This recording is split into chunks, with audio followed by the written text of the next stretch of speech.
जोर क्यों जमाए पिया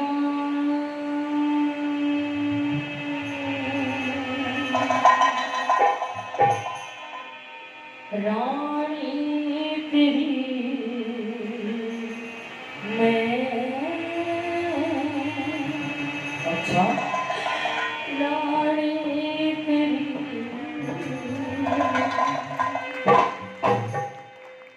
अरे घाट पे समझ क्या सारी कहानी तेरी कहानी तेरी मैं जोर क्यों जमावे पिया रानी तेरी मैं रानी तेरी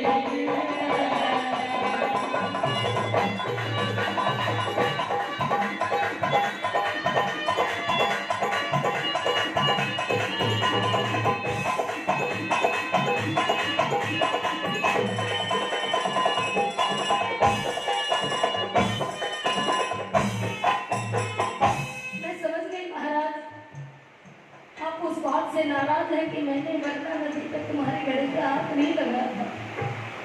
नहीं महाराज, जैसे धर्म और मर्यादा के लिए तुमने हम माँ बेटों को फांसी के बाजार में बेच दिया था, हाँ उस दिन वरना नदी पे मैंने आपके गले का हाथ नहीं लगाया, क्योंकि उस दिन मेरे धर्म की बात थी महाराज। उन बातों पर ढूंढ कीजिए महाराज। कौन कौन से धर्म को याद दिलाएगी? तूने तो इतनी खता की है कि वो माफ करने योग्य नहीं है। कहे अपनी बात।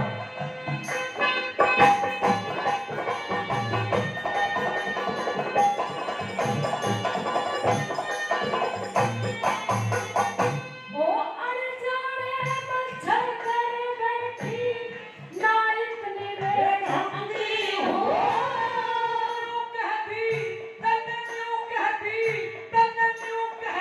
ना घटा खवाऊं इस रानी सत्संगी हो।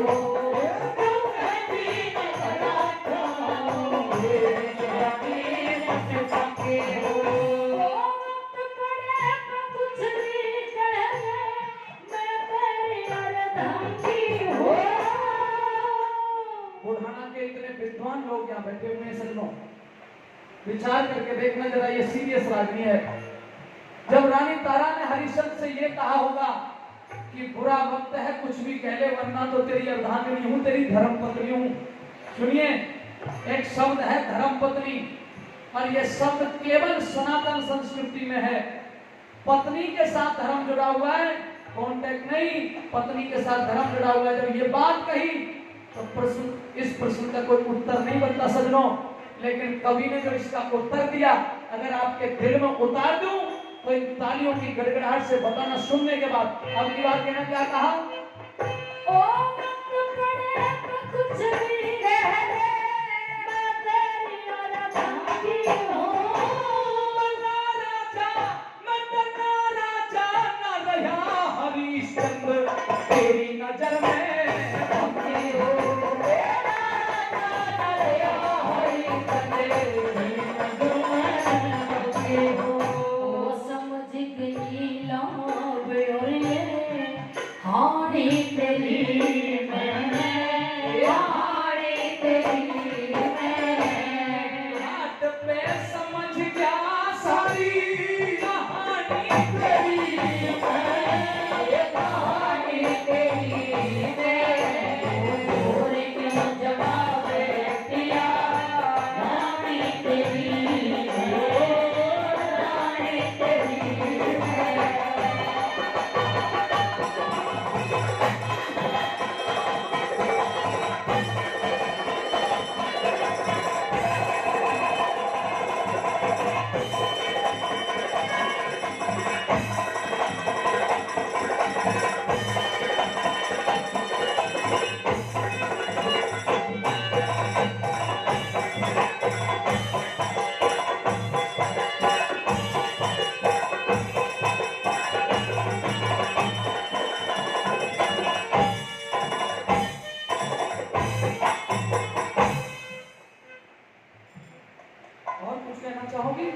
क्या जाना चाहूंगी? कहाँ जाऊं महाराज? अपने लिए एक लौते पुत्र की लाश को लेकर कहाँ जाऊं? जब पता चला कि मेरे लौते पुत्र को उसको भी काल ने अपने बस में कर लिया है। अपने बेटे की लाश को जब कंधे पर लेकर यहाँ तक आई, पूरे रास्ते यही सोच रही कि काश इसका पिता मुझे मिल जाए और जो मेरे हृदय की पीड़ा है वो कुछ कम हो जाए महाराज। हे विधाता, जिस पत्नी ने जीवन भर मेरा साथ दिया हो, जिसने मेरे धर्म की खातिर अपना सर्वस्व लुटा दिया हो, आज उसके तीक्ष्ण प्रश्नों का उत्तर दूं तो वो जवाब ना हो कहां से? परंतु तारा, तू ये जानती है कि जैसे बगैर जल के मछली जिंदा नहीं रह सकती और बगैर प्राण के ये देह नहीं रह सकती, मैं भी बगैर तारा के रोहतास के इस दुनिया में जीवित नहीं रह सकता। परंतु क्या करूं? मैं उस चट्टान का पत्थर हूं जो नदी के गहरे वेग में डूब तो जाता है परंतु बहता नहीं है। परिस्थिति और काल ऐसे हो गए हैं, मखमली गद्दों से जिसके पैर कभी नीचे नहीं उतरते थे, आज उसके लिए कर और कफन नहीं है। ए रोहतास, रोहित प्यारे,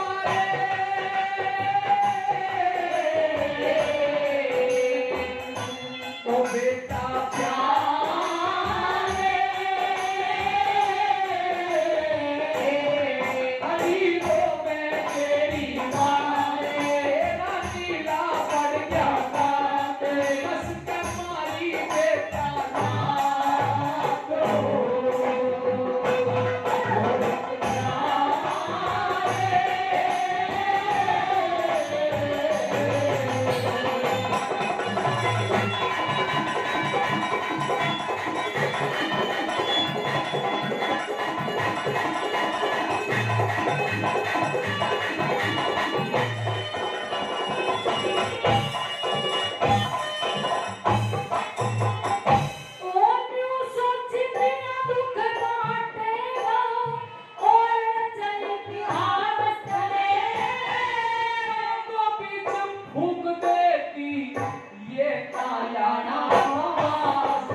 आप मेरे बेटे की दाह संस्कार नहीं करोगे? क्या मेरे बेटे की चिता में मुख्य अग्नि नहीं दी जाएगी? आप मेरे मन की जो पीड़ा समझ नहीं पा रहे हो महाराज। आप निर्दयी हो गए हो, आप कठोर हो गए हो, आप भूल गए हो आपके लिए, आपके वचनों के लिए, आपके धर्म के लिए। आपने हमें खड़े खड़े बाजार में माँ बेटा बेटा को बेच दिया था महाराज, उसकी भी लिहाज नहीं आपको। कौन क्या भूल गया है? तुम मां नहीं हो ना महाराज, तुम पिता हो, तुम पुरुष हो। तुम्हें नहीं पता मां के दिल की पीड़ा क्या होती है। मैं जानता हूँ। जब माँ एक बच्चे को अपनी कोख में 9 महीने तक सींचती है, जब अपने बच्चे को जन्म देती है तो उस माँ का भी दूसरा जन्म होता है महाराज। एक माँ के सामने होके लोग, एक उसके लोटे पुत्र की जब लाश सामने पड़े हो और माँ की कोख गुजर जाए, महाराज मैं ऐसे भागत हूँ, मैं तो बेटा जिनके भी बाज की बात नहीं महाराज। लेकिन तुझे क्या इस बात का ध्यान नहीं था? आप मेरी पीड़ा नहीं समझ रहे महाराज, आप मेरा दर्द और बढ़ा रहे हो। मैं कहाँ लेकर जाऊँ? दर्द किसने किसे दिया है, इस बात का फैसला परमपिता परमेश्वर करेगा। मां समझ करके मैंने तुझे रोहतास को तेरी कोख में दिया था, ये समझ कर तेरे पास रखा था तू इसकी मां है, इसका पालन पोषण करके इसे वेदों का विद्वान बनाएगी, किसी अच्छे से गुरुकुल में पढ़ाएगी। परंतु डायन डंकनी मां डायन तो होती है पर अपने बच्चों को नहीं खाती। आज इसे मेरे सामने लेकर के आई है, मृतक अवस्था में लेकर के आई है। आज जो हालात बनाए हैं, इन सारे हालातों की अगर कोई जिम्मेदार है तो वो केवल तू है, क्योंकि लिखने वाले ने ये लिखा है सजनों, आप ही ने बनाई हालत मेरी, आप ही ने बनाई हालत मेरी, आप ही पूछते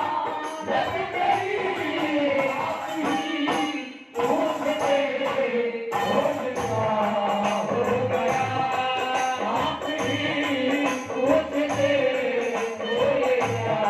हो गया।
जी संकल्प पहले भी 200 रुपए दिए थे और सच में 500 रुपए इस रागिनी पे दिए। इनके जोरदार तालियां मनोज भाई के लिए बहुत बहुत धन्यवाद। आइए अंतिम कड़ी शुरू कर दिया।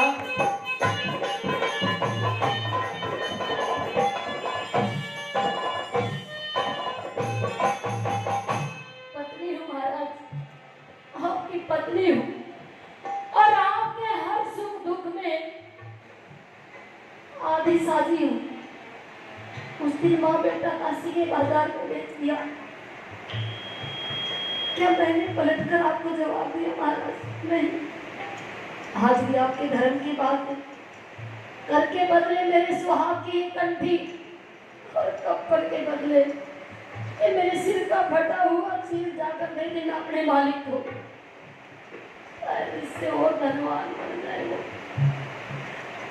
पर शायद इस कर को स्वीकार भी करे आपका मालिक, इससे ज्यादा मैं नहीं दे पाऊंगी महाराज, नहीं दे पाऊंगी। मेरी तकदीर लिखने वाले लेखक, कहीं तो इस कलम को सीधा चला दिया होता, कहीं तो मेरी प्रारब्ध को ठीक बना दिया होता। क्या पृथ्वी पर पैर टेकने का अधिकार भी हरिश्चंद्र खो चुका है? क्या इससे भी ज्यादा और किसी अधोगति को मुझे पहुंचाना चाहता है? अगर तेरी यही मर्जी है तो ले अपने मृतक बेटा की सौगंध खाकर अपनी पत्नी को साक्षी मान के हरिश्चंद्र इस शमशान भूमि में प्रतिज्ञा करता है, एक व्रत और एक संकल्प लेता है। दुनिया के नियम बदल सकते हैं, दुनिया के नियम, प्रकृति के नियम टूट सकते हैं, किसी बड़े से बड़े संत महात्मा के द्वारा दिया गया वरदान खा ली जा सकता है, किसी बड़े से बड़े शिकारी की कमान से निकला हुआ तीर खा ली जा सकता है। ए दुनिया के लोगों, ये तो संभव है कि वायु अपना वेग छोड़ दे, अग्नि अपना तेज छोड़ दे, जल अपनी शीतलता त्याग दे, ये वृक्ष अपनी छाया छोड़ दे, पर यह संभव नहीं है कि शीतली राजा हरिश्चंद्र अपने धर्म को छोड़ दे। धर्म रक्षको रक्षति, जो धर्म की रक्षा किया करते हैं, धर्म की रक्षा करता है। परंतु आज परमात्मा को जो मंजूर है मैं उसके अनुरूप चलने के लिए तैयार हूँ। क्या है बात?